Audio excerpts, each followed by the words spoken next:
Le journal rétrospectif, bienvenue à tous. La semaine qui s'achève, le président Joseph Kabila Kabange a totalisé 17 ans à la tête de la RDC. Une occasion pour lui de s'adresser à la presse nationale et internationale le 26 janvier 2018. Joseph Kabila Kabange, sans minimiser la situation du pays, a transmis un message d'apaisement et d'assurance.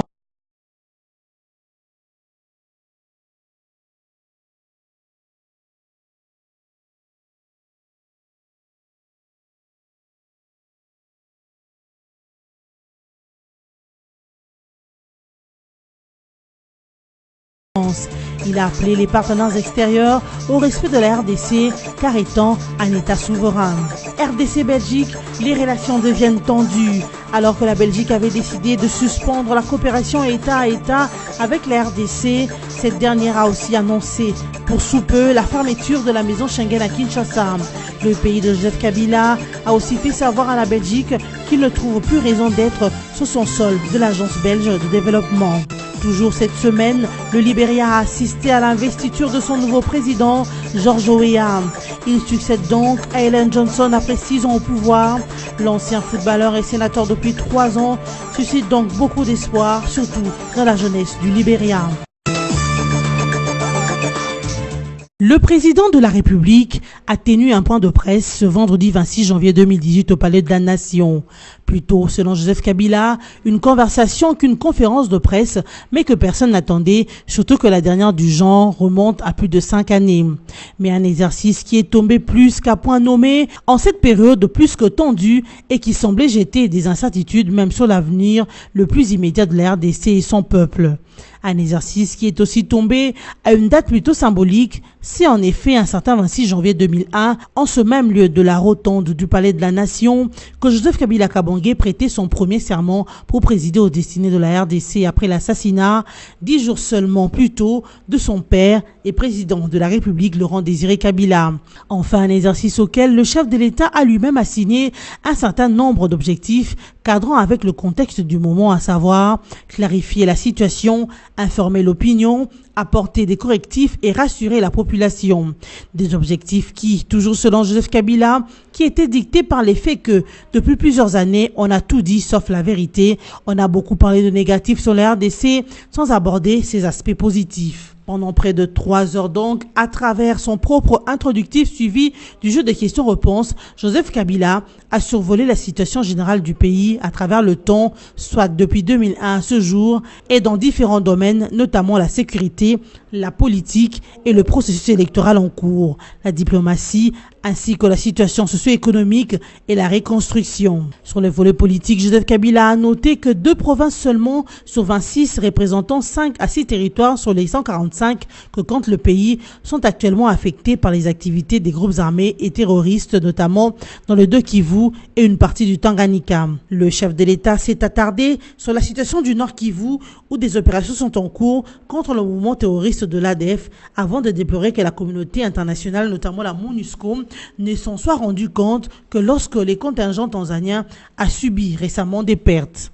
Faisant allusion à la même situation qui avait prévalu dans l'espace kassaïen où la communauté internationale n'a pris la mesure de la gravité de la situation qu'après la mort de 2 enquêteurs onusiens, le chef de l'État a dit la détermination des FARDC d'aller jusqu'au bout pour restaurer la paix et la stabilité dans l'intégralité du territoire national. Et pour le cas particulier du Kasaï où la paix est rétablie à plus de 95%, Joseph Kabila a fustigé la banalisation de la situation qui avait prévalu dans cet espace avant de rappeler que les responsables de ces tueries et autres formes de destruction ne resteront pas impunis avant de pointer du doigt les leaders politiques et de certaines églises qui ont tenté de minimiser cette situation. Sur le volet politique et du processus électoral, le chef de l'État a de nouveau assuré que les élections auront bel et bien lieu selon le calendrier. Il a réaffirmé l'engagement et la détermination du gouvernement d'en assurer le financement avant de survoler à nouveau tous les écueils auxquels ce nouvel ordre électoral est confronté depuis le référendum constitutionnel jusqu'aux élections de 2011 en passant par celles de 2006. Le président Kabila a ainsi stigmatisé l'attitude de certains de ses compatriotes qui avaient rejeté la Constitution et boycotté le référendum en 2005 pendant que lui était seul à battre campagne pour son adoption, mais qui aujourd'hui en deviennent subitement les plus grands défenseurs. et Joseph Kabila de citer nommément l'Église catholique parmi ceux qui avaient boudé la Constitution. En 2011, on avait levé l'option de financer les élections nous-mêmes.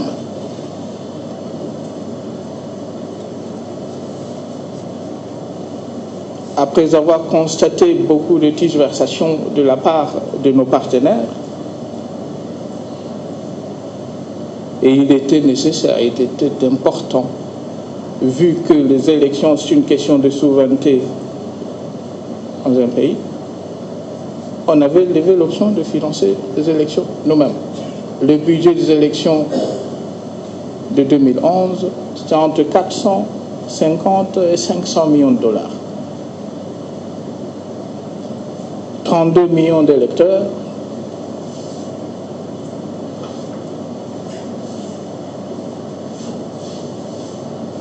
et le mois de novembre, on avait effectivement organisé les élections. Novembre 2011.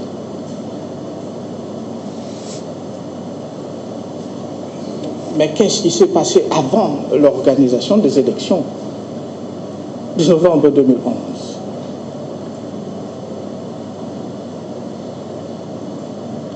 Trois semaines avant l'organisation des élections, la même communauté internationale était venue me voir. J'étais déjà en campagne. Je ne sais même pas si j'étais à Djokopunda ou dans quel village. La communauté internationale, représentée par le représentant spécial du secrétaire général, était venu me voir, Monsieur le Président. Les élections sont prévues dans 3 semaines, mais nous ne pensons pas que c'est le moment d'organiser ces élections. Est-ce que vous ne pouvez pas accepter, vu que on a déjà contacté les autres candidats, vous ne pouvez pas accepter que nous puissions poser ces élections et les organiser d'ici 6 mois et pourquoi pas 9 mois? Ma réponse était catégorique. J'avais dit non. On ne peut pas faire ça. Les élections doivent être organisées comme prévu. Mais comme en 2006, la même chose en 2011, les candidats malheureux n'étaient pas d'accord, n'ont pas accepté les résultats des élections. Et comme en 2011, une partie de l'Église catholique avait aussi rejeté les résultats des élections.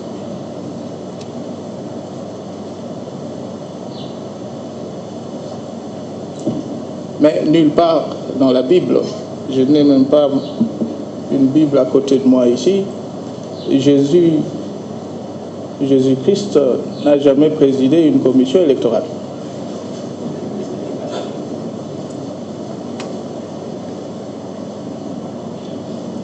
Rendons à César ce qui est à César et à Dieu ce qui est à Dieu. Joseph Kabila est ainsi resté impassible et égal à lui-même tout en dénonçant la résistance d'une frange de l'opposition et de la société civile ainsi que d'un homme de Dieu contre le processus électoral, voulant alors privilégier des voix qui ne sont autres qu'un saut dans le vide pour le pays. Même fermeté dans le volet diplomatique, tout en privilégiant une approche de concertation pour régler quelques différends qui existent avec certains voisins de la RDC, Joseph Kabila, pour refuser le dictat de quelques partenaires extérieurs qui cherchent à imposer à la RDC ce qu'elle doit faire, comment elle doit le faire et quand. La RDC, a-t-il indiqué, tient à se faire respecter et c'est tout ce qu'elle demande de ses partenaires qui n'ont rien d'autre à lui donner qu'elle n'a pas. Le Congo n'est pas à vendre, a martelé le chef de l'État, qui est également revenu sur le cas de la MONUSCO qui doit songer à partir après plus de 20 ans de présence émaillée de violations répétées.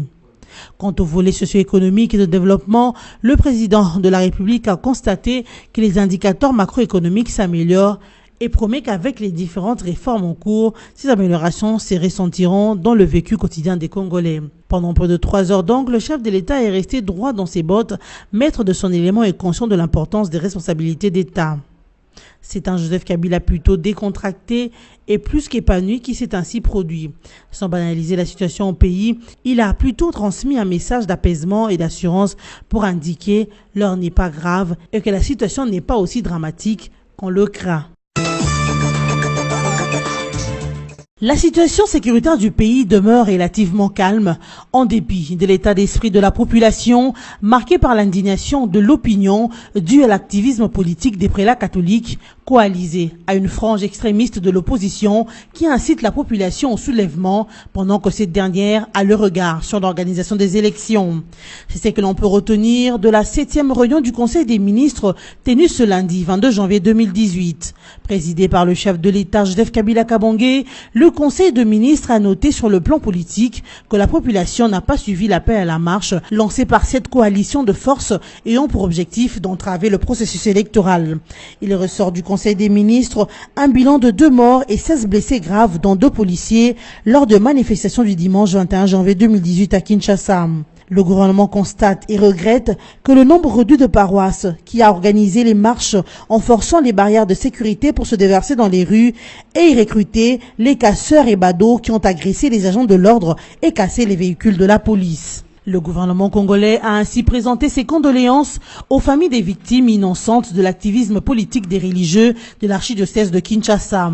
Il promet de prendre en charge les frais funéraires ainsi que médicaux pour les blessés.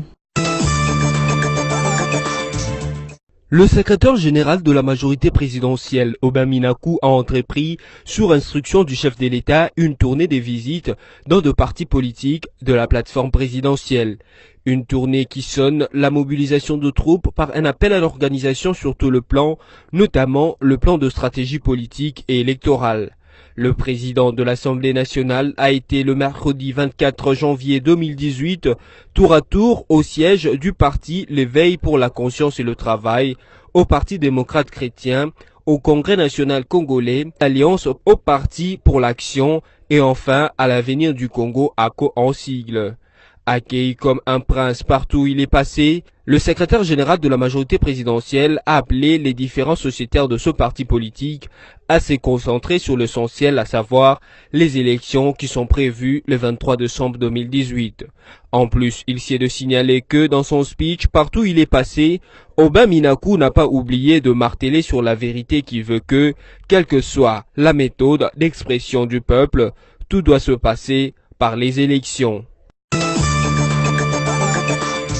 Le calme est enfin revenu à Kinshasa, capitale de la République démocratique du Congo, et dans les autres grandes villes du pays après le marche organisé le dimanche 21 janvier 2018 par le comité laïque de coordination. Les Kinois ont vaqué librement à leurs occupations ce lundi 22 janvier 2018. Les magasins, les stations de service, les boutiques, les pharmacies et autres ont tous ouvert pour servir leurs clients. De même, le conducteur de taxi et ceux de moto étaient tous visibles sur les rues de Kinshasa. Concernant la journée du 21 janvier 2018, le bilan dressé par la police nationale congolaise fait état de 2 personnes mortes par balles perdues. Le colonel Piero Mwanamputu, qui a dressé ces bilans, indique que le marche dans la capitale, bien qu'interdite par l'autorité provinciale, se sont déroulées juste après le messe dans 13 paroisses sur plus de 140 que compte Kinshasa.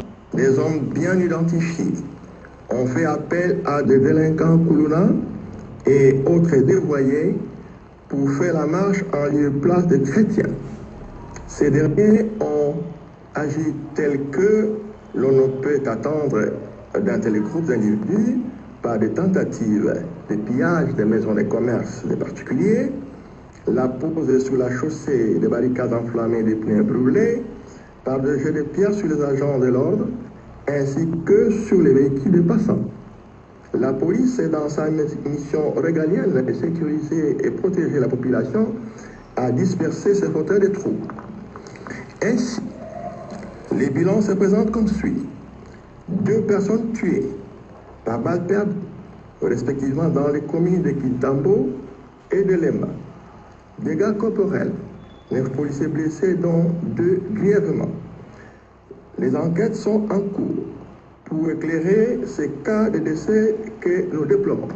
Le porte-parole de la police nationale congolaise a saisi l'occasion pour reconfirmer que lors de manifestations organisées par le même comité laïque de coordination les dimanches 31 décembre 2017, il n'a été enregistré aucun décès lié à l'intervention de forces de l'ordre. Ce, vu que la messe organisée par le diocèse de Kinshasa, qui a été consacrée aux morts de marche du 31 décembre 2017, le vendredi 12 janvier 2018, n'a cité aucun nom ni indiqué les lieux de deuil ou d'enterrement des victimes de ce marche.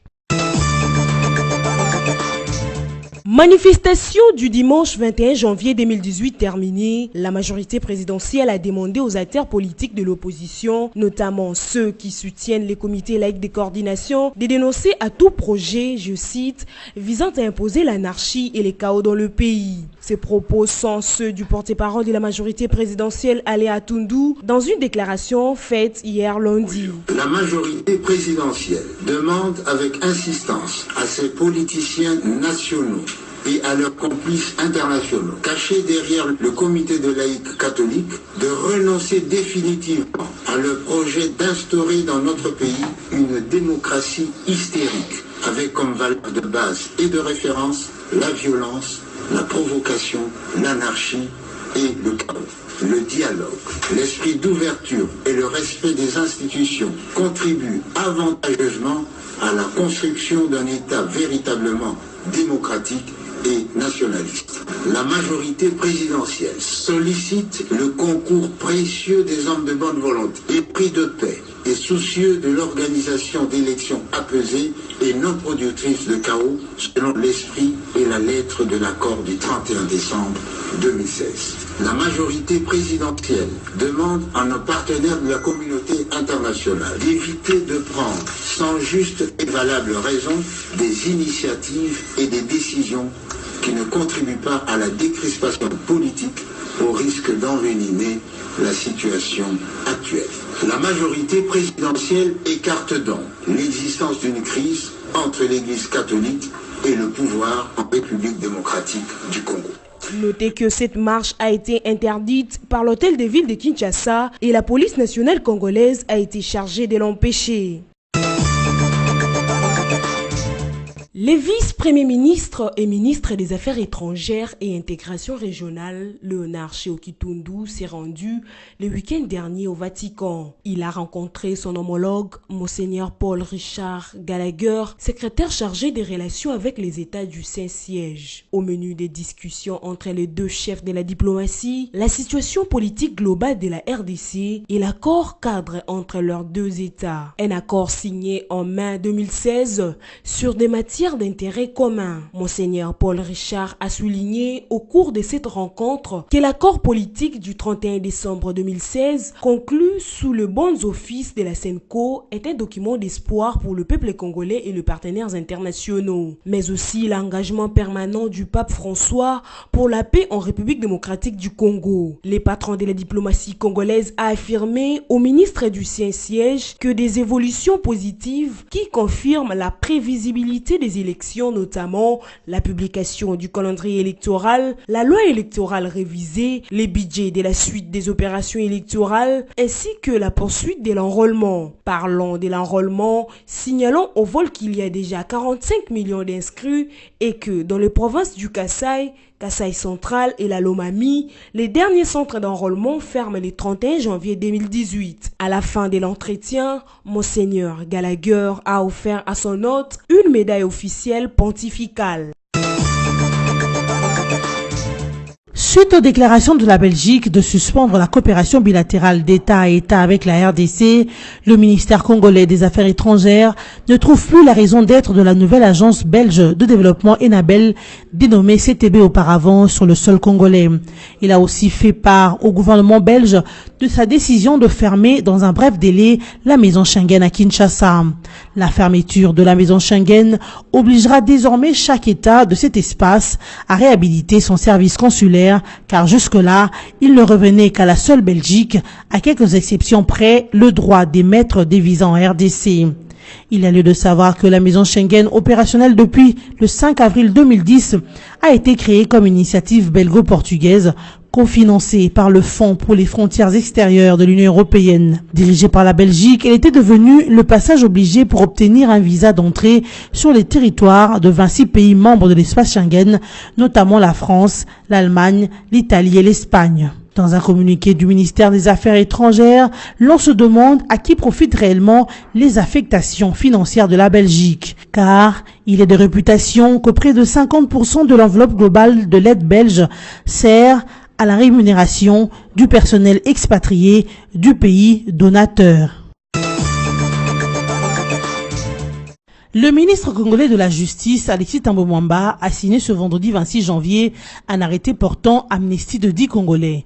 Il ressort de l'examen de dossiers de ces personnes qu'elles ont signé des actes d'engagement et à ce titre, elles sont éligibles à la loi portant amnistie pour faits insurrectionnels, faits de guerre et infractions politiques. Il s'agit des personnes ci-après: Bagayamuku Etaji Gustave, Bonekude Wakaoule Michel, Aroshi Nipir Utwikende, Koule Adoua, Gerembaya Kengawe, Samba Zapabata Josué, Agbia Emeye, Ewata Nzongo, Bougalonde Jean-Claude et Itongo Ndambeleka. Le procureur général de la République, l'auditeur général des forces armées de la RDC et le secrétaire général à la justice sont chargés, chacun en ce qui le concerne, de l'exécution du présent arrêté qui sort ses effets à la date de sa signature, donc ce vendredi 26 janvier 2018. Enfin, la connexion Internet est rétablie en République démocratique du Congo dans la soirée de ce mardi 23 janvier 2018, soit 2 jours après les marches du comité laïque de coordination de l'Église catholique. Les SMS et les messageries sur les réseaux sociaux ont repris aussi. Pour rappel, les autorités congolaises avaient instruit les opérateurs cellulaires de couper l'accès à Internet dans la nuit de samedi 20 à dimanche 21 janvier, à la veille des marches contre le maintien au pouvoir du président Joseph Kabila Kabange. Il est de noter que cette coupure d'Internet a occasionné des pertes énormes, non seulement dans les sociétés de télécommunications, mais aussi auprès des consommateurs. D'où l'Association des consommateurs du Congo exige réparation. Entre-temps, la coupure répétée de la connexion Internet par le gouvernement congolais à l'annonce de chaque manifestation anti-pouvoir inquiète. Certains observateurs avertis voient déjà un découragement pour les potentiels investisseurs en RDC, car toutes les entreprises modernes actuelles utilisent constamment l'outil Internet. Retour au calme à l'université de Kinshasa, UNIKIN, après les accrochages du mercredi 24 janvier 2018 entre les étudiants et la police. À la base, les étudiants ont réagi au taux de paiement des frais académiques pour l'année 2017-2018 qui venait d'être fixé unilatéralement par le comité de gestion à 1600 francs congolais les dollars américains, alors que le taux de l'année passée était à 960 francs congolais les dollars américains. Mis au courant de la situation, le ministre de l'Enseignement supérieur et universitaire Steve Mikaï est intervenu en indiquant qu'il n'y aura ni majoration ni changement des taux et que tout se fera comme l'année passée. Selon le patron de l'enseignement supérieur et universitaire, il a été décidé l'an passé que la hauteur des frais académiques pour cette année serait celle qui a été payée l'année dernière. Avant d'ajouter qu'en ce qui concerne les taux de paiement de ces frais, il se fera au taux de 960 francs congolais les dollars américains comme l'année passée et non à 1600 francs congolais les dollars américains comme l'ont demandé les autorités académiques de l'UNIKIN. Steve Mikaï a par la même occasion demandé aux étudiants de regagner les auditoires et de payer les frais selon la monnaie de leur choix, en dollars ou en francs congolais, ce au taux de 960 francs congolais les dollars américains. Le ministre de l'ESU a par ailleurs mis en garde toute politisation des milieux universitaires et a invité les étudiants à éviter l'activisme politique dans des sites universitaires. 26 zones de santé sur le 35 que compte la ville de Kinshasa sont affectées par l'épidémie du choléra, avec une prédominance à Mbinza, Météo, Limiti et Kitambo. Selon l'ONG Médecins sans frontières, ces 3 zones contiennent plus de 80% de 800 cas répertoriés en cette période. Au cours d'une conférence de presse tenue à Kinshasa le mercredi 24 janvier 2018, le MESEF déclare mettre à la disposition de la population quinoise le mesure des riz riposte et de prise en charge, y compris celle de prévention pour lutter contre l'épidémie de choléra. En outre, l'ONG Médecins sans frontières est allée en appui au ministère de la Santé publique en aménageant 2 structures de traitement de choléra au quartier Kanluka dans la commune d'Engaliema et Pakadjuma dans la commune de Lumete. Malgré la progression du choléra ça et là dans la ville de Kinshasa, MSF a assuré que la maladie est au stade de stabilisation dans la capitale congolaise avec une faible létalité dans la plupart des zones de santé affectées. Selembedi Abebe Bikila, pionnier de l'athlétisme congolais, récit de vie. Cet ouvrage a été porté sur fonds baptismaux ce mardi 23 janvier 2018 par Kartine Braille, délégué général du Centre Wallonie Bruxelles. Sur 241 pages, l'auteur Christian Ada Selembe a retracé le parcours sportif et le jeu de son père, Selembe Wakibumba Barnabé. C'est donc l'homme qui a parcouru 4472 km en 84 jours et 15 heures de l'étendue de la RDC, pieds nus, de 1974 à 1976. Pour les grands parcours, Selembe Barnabé est parti de Bukavu à Kisangani 1400 km en 22 jours, Kinshasa-Boma en 8 jours 500 km et Kinshasa-Lisala 1600 km en 43 jours. Pour l'auteur, la publication de cet ouvrage a été motivée par une raison historique, mais aussi pour encourager les jeunes, surtout africains, qui sont en perte des repères. Il y a plusieurs motivations qui m'ont poussé à écrire cet ouvrage. Premièrement, c'est pour des raisons historiques. Comme vous le savez, l'histoire est faite par les hommes. Et chacun de nous détient une partie de l'histoire. Il fallait que cet ouvrage, pour porter à la connaissance de l'opinion nationale et internationale, font partie de l'histoire, de la géographie, du tourisme, voire même de la culture générale de la République démocratique du Congo. Ça, c'était la première motivation. Autre motivation, c'était pour encourager la jeunesse à copier des modèles. Parce que je me suis rendu compte que dans notre pays, surtout en Afrique, on n'a pas assez de modèles. L'Afrique, sur le plan international, a une image un peu négative. Et pourtant, on a des héros, mais malheureusement, ils ne sont pas connus du grand public. Notez que l'auteur Christian Ada Selembe a dans cet ouvrage décrit son père et renvoie à chaque niveau de l'ouvrage ce qu'il a observé de son père et de sa mère pour l'amélioration de la société congolaise. Encore vivant, Selembe Wakibumba Barnabé, congolais d'origine katangaise dans le territoire de Moba, s'est dit fier d'être immortalisé par son fils. Un seul mot a caractérisé son discours, c'est merci. Très ému ces jours,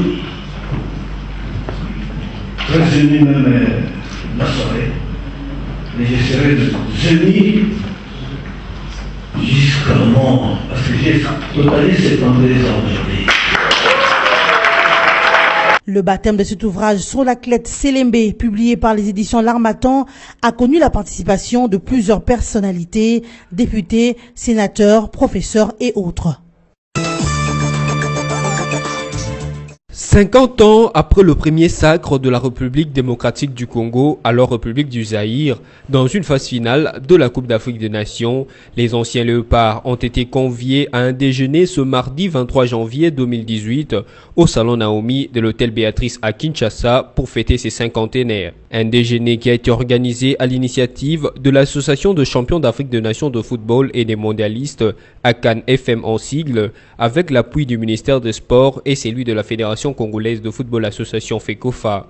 Les quelques anciens léopards rencontrés sur place n'ont pas manqué de mots pour exprimer leur joie et remercier les organisateurs. Ça serait quand même une ingratitude de ne pas pouvoir remercier le gouvernement, d'avoir songé de prendre cette journée en compte. Vous voyez, j'estime qu'on ne va pas s'arrêter ici, que ce soit continuel, ça nous arrangerait aussi. Et nous remercions le gouvernement. Non, en tout cas, nous remercions le gouvernement de la République, en commençant par le président de la République, le Premier ministre aussi, nous le remercions, le ministre des Sports. Ils nous ont soutenus, même la fédération, ils ont été ensemble avec nous. Même le gouvernement provincial, c'est presque, je n'ai pas ajouté, j'ai dit seulement merci au gouvernement congolais. Les souvenirs, il y en a beaucoup, j'ai gestionné peut-être les 3/4 des pays africains et l'Europe, je crois, 2/4 du pays. Donc c'est déjà beaucoup pour moi. On s'appelle le gouvernement congolais parce que Bakanisi quand même biso ancien joueur parce que déjà le premier pays noir où va participer à la Coupe du Monde. Donc le gouvernement congolais reconnaît biso quand même surtout président de la République. À Kantia quand même a fait biso ba indemnité moi $500 par mois. Donc tout ça a plaisir. Même si il y a mingité mais moi muke wana quand même et je suis quand même biso. Le gars aussi a ba petit sikoyo ba na quand même exemple na biso. C'est l'effort. Surtout le problème de la c'est que la Coupe d'Afrique, tu dois appeler Coupe d'Afrique et puis tu dois qualifier la Coupe du Monde. Il s'y est en plus de signaler que ces anciens footballeurs congolais qui ont fait le beau temps du football en République démocratique du Congo ont émis le vœu de voir dans les prochaines années les Léopards Football remporter une autre Coupe d'Afrique comme ce fut le cas dans les années 1968 et 1974. Il a fallu attendre 2 semaines pour que l'Union africaine condamne les propos de Donald Trump, qualifiant les pays africains de merde. C'était jeudi 25 janvier 2018, à l'occasion du Conseil des ministres de l'UA à Addis Abeba, que l'organisation panafricaine a officiellement réagi. Dans son discours d'ouverture, le président de la Commission de l'Union africaine, le Tchadien Moussa Faki Mahamat, a dénoncé des déclarations qui ont profondément choqué l'Afrique par un message de mépris et de haine envers ces États, avant d'ajouter que le multilatéralisme traverse une grave crise. Comme certains pays africains ne souhaitent pas engager un bras de fer avec la Maison-Blanche, il faut monter l'Union africaine en première ligne. D'où les mots très forts du Tchadien Moussa Faki Mahamat, mais aussi ceux du Camerounais Roger Nkodo Dang, président du Parlement panafricain. Selon lui, le Parlement panafricain a violemment condamné ce genre de prise de position. Le peuple africain se sent outragé et condamne fermement ces propos inhumains, indignes d'un pays de ce niveau, avant de conclure que Trump ne mérite pas d'être à la tête des États-Unis. Et ces propos de Trump devraient connaître une réaction très musclée des chefs des États africains qui se réuniront dimanche 28 janvier 2018 à Addis Abeba en Éthiopie, a affirmé Moussa Faki Mahamat. George Weah a été investi président de la République du Libéria ce lundi 22 janvier 2018 à Monrovia. Il remplace ainsi l'ex-présidente Ellen Johnson Sirleaf. Sénateur depuis 3 ans, l'ancien Ballon d'Or âgé de 51 ans a été élu le 26 décembre dernier avec 61,5% des voix. Lors de la cérémonie de son investiture, George Weah est revenu sur son discours tenu lors de la campagne présidentielle. Il a fait savoir que sa présidence sera marquée par la lutte contre la corruption qui gangrène son pays, le Libéria, la lutte contre la pauvreté, promettant de s'investir pour l'éducation et l'emploi de la jeunesse. Il a annoncé que l'éducation devrait être gratuite pour toutes les filles et tous les fils du Libéria. Cette arrivée au pouvoir de l'ancien Ballon d'Or suscite attentes et espoir, surtout pour les jeunes qui l'ont beaucoup voté. Weah devrait donc être plus pragmatique que ses prédécesseurs qui ont été dans les institutions internationales. Parti d'un quartier pauvre de Monrovia, George Weah fait rêver la population pauvre des banlieues qu'il a vu partir d'un terrain de football à la gloire présidentielle. Toutes ces attentes et tous ces soutiens massifs de la jeunesse au nouveau président devraient pousser le nouveau homme fort du Libéria à se mettre sérieusement au travail pour sortir le pays de l'impasse. Ici est de signaler que George Weah a comme vice-présidente Joël Taylor, l'ex-femme de l'ancien président du Libéria, Charles Taylor. Mesdames et messieurs, voici les rappels de principaux titres de la semaine. La semaine qui s'achève, le président Joseph Kabila Kabange a totalisé 17 ans à la tête de la RDC. Une occasion pour lui de s'adresser à la presse nationale et internationale le 26 janvier 2018. Joseph Kabila Kabange, sans minimiser la situation du pays, a transmis un message d'apaisement et d'assurance. Il a appelé les partenaires extérieurs au respect de la RDC, car étant un État souverain. RDC-Belgique, les relations deviennent tendues. Alors que la Belgique avait décidé de suspendre la coopération État à État avec la RDC, cette dernière a aussi annoncé pour sous peu la fermeture de la maison Schengen à Kinshasa. Le pays de Joseph Kabila a aussi fait savoir à la Belgique qu'il ne trouve plus raison d'être sur son sol de l'Agence belge de développement. Toujours cette semaine, le Libéria a assisté à l'investiture de son nouveau président, George Weah. Il succède donc à Ellen Johnson après 6 ans au pouvoir. L'ancien footballeur et sénateur depuis 3 ans suscite donc beaucoup d'espoir, surtout dans la jeunesse du Libéria. Ce journal rétrospectif est terminé. Merci de l'avoir suivi.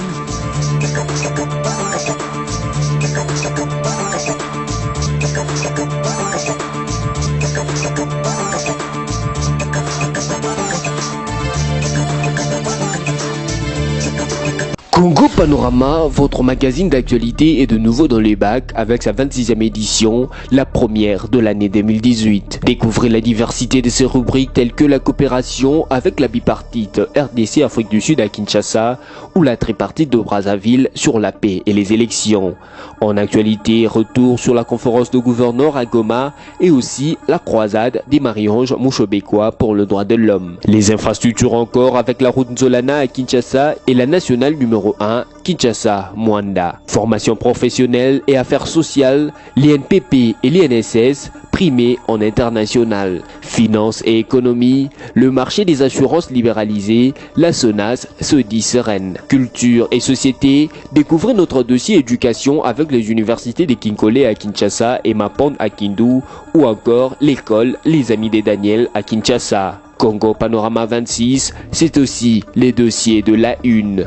Loi électorale promulguée, les élections, c'est parti. Le dossier retrace aussi le parcours du combattant de la CENI et revient sur la révisitation de l'année 2017 par Corneille Nangaa. Retour également sur la nouvelle publication de Jean-Pierre Kambila, Joseph Kabila, essai sur une idéologie du progrès. Enfin, l'éditorial choc de Yvon Ramazani, il a gagné son pari.